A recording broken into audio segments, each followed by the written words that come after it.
Hello students, again from the Pathfinder Olympiad book. Today I have taken one question from Pathfinder, question number 8 from Oscillations and Waves. I am reading for your convenience. A block of mass m which can slide up and down without rotation between two frictionless walls is suspended with the help of two light springs and a light inextensible cord. This is spring, this is the mass m, and this is the pulley over an ideal pulley as shown in figure. Force constants of the spring are K1 and K2. These two springs have force constant K1 and K2. If the bar is pulled down slightly and released, if this bar is pulled slightly down and released, it will oscillate up and down. It will oscillate up and down. Find period of these oscillations.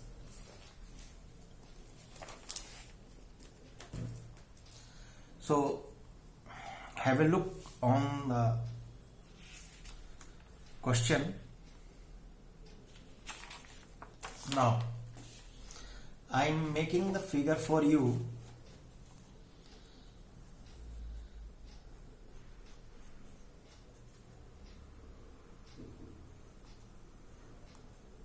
This is the pulley,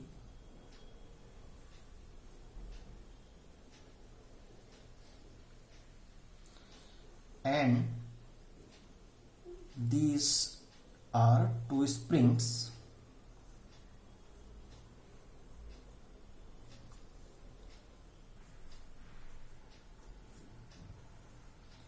ये connect है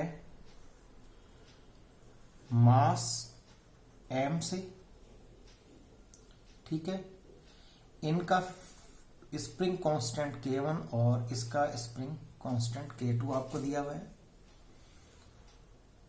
and these are two walls. ये भी एक wall और ये भी wall है, जिसके बीच में ये मास m है, स्प्रिंग से कनेक्टेड है ओवर एन आइडियल पुली, ठीक है। इसको मास m को डाउनवर्ड पुल किया गया,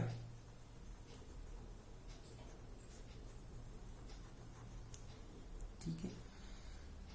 मैं कहता हूं suppose this, I am drawing the line, this is your initial position,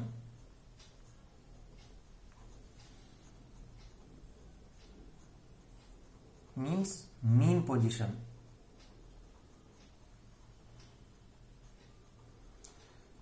initial position means mean position, जब हमने इसको डाउनवर्ड पुल नहीं किया था। अब सपोज करता हूं कि मैंने इस सिस्टम को पूरे इस मास m को डाउनवर्ड पुल किया, और there will be a total displacement x in the system. So x will be the total displacement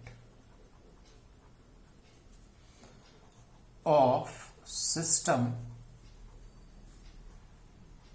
downward.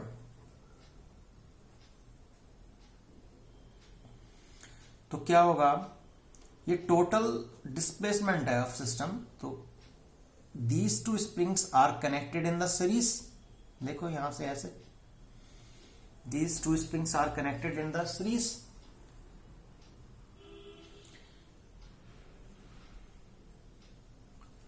तो इस x को अब सिस्टम क्या करेगा, जैसे ही रिलीज करोगे इस मीन पोजीशन के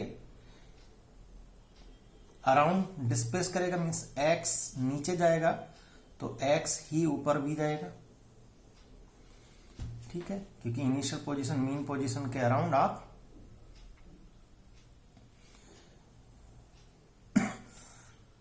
ऑसिलेट होता है, ठीक है।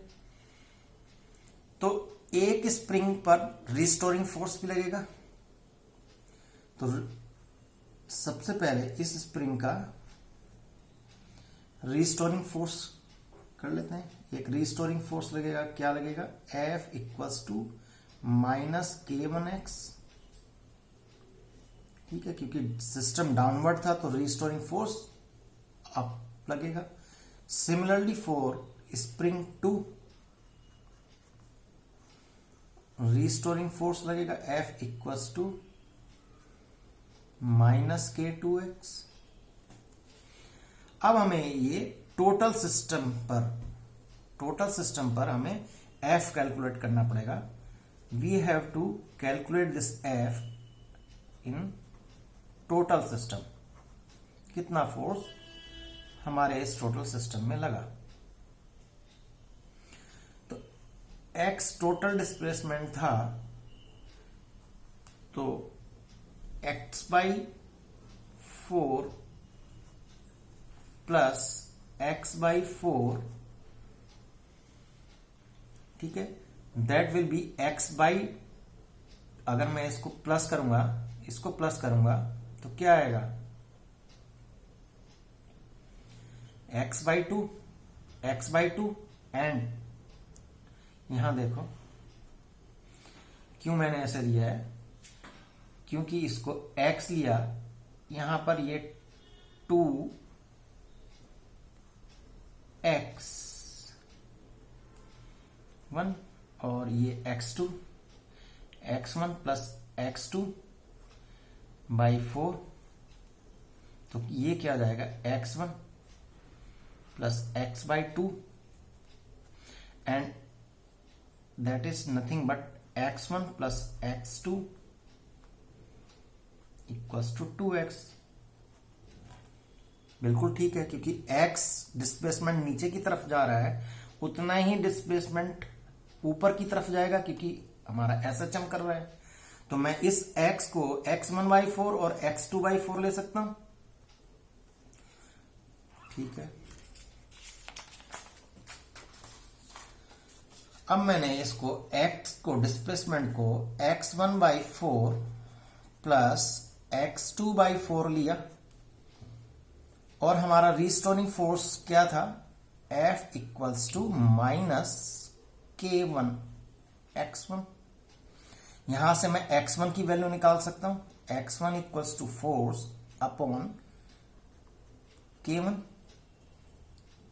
ठीक है, सिमिलरली x2 भी निकाल सकता हूं, फोर्स अपॉन K2।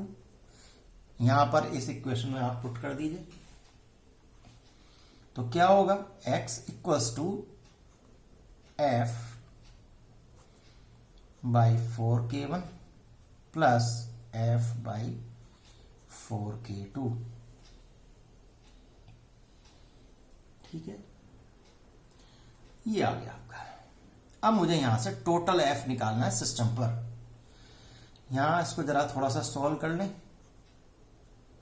F/4 मैं बाहर कॉमन ले लेता हूं, 1/K1 प्लस 1/K2, इसको सॉल्व करेंगे तो क्या आएगा, F/4 K1 plus K2 divided by K1 into K2, and that is our x। यहां से फोर्स निकालें तो क्या होगा, now force will be 4 times of K1 into K2 upon K1 plus K2 into x। Cross multiply कर दिया इससे। ठीक है, यहां से मेरे पास ये फोर्स आ गया, that force F total force on the system. अब जब ये total force on the system आ गया है तो क्या होगा, देखो यहां पर दोबारा से पेज दिखाता हूं। नीचे पुल किया था आपने, तो क्या होगा, एक एक्सक्लेशन भी लगेगा, पहले नहीं दिखाया था इसलिए, ताकि आप इसको अब समझो। मास इनटू एक्सक्लेशन भी होगा। जब डाउनवर्ड फोर्स लगा, डाउनवर्ड पुल किया, तो ये आपने F कैलकुलेट कर लिया, इसका मतलब मास इनटू एक्सक्लेशन भी हुआ।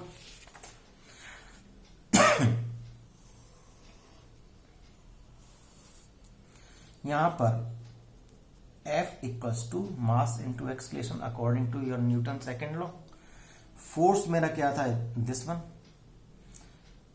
तो mass into acceleration equals to 4 times K1 K2 upon K1 plus K2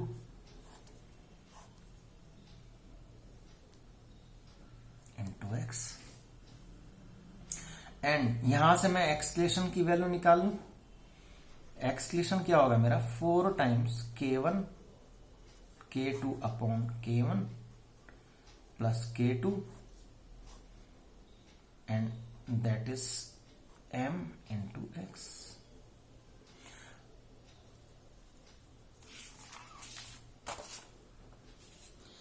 मेरे पास यहां पर एक्सलेशन क्या आया, 4 times K1 into K2 upon mass multiplied by K1 plus K2 और मल्टीप्लाइड बाय एक्स। सिस्टम ने क्या किया, SHM किया, सिंपल हार्मोनिक मोशन। तो कंपेयर करें हम SHM एक्सक्लेशन इक्वेशन, वो क्या होता है, acceleration equals to minus omega square x. ठीक है, अगर मैं इन दोनों को, ये फर्स्ट इक्वेशन है और ये सेकंड इक्वेशन है, अगर इन दोनों को मैं कंपेयर करूं तो मेरा ओमेगा स्क्वायर क्या आया, 4 times K1 into K2 M into K1 plus K2 and omega is nothing but under root of 4 times K1 into K2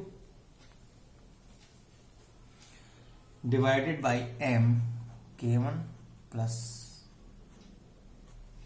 K2 and we know that omega equals to 2 pi upon T।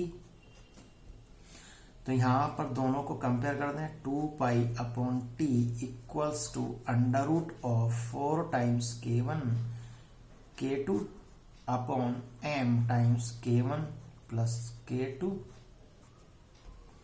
अब यहां से time period निकालने, यहां पर hence this time period is nothing, cross multiply कर लो, 2 pi under root of M times K1 plus K2 divided by 4 times K1 into K2 and this is your final answer. तो downward pull करने पर इतना time period of oscillations आएगा। Thank you.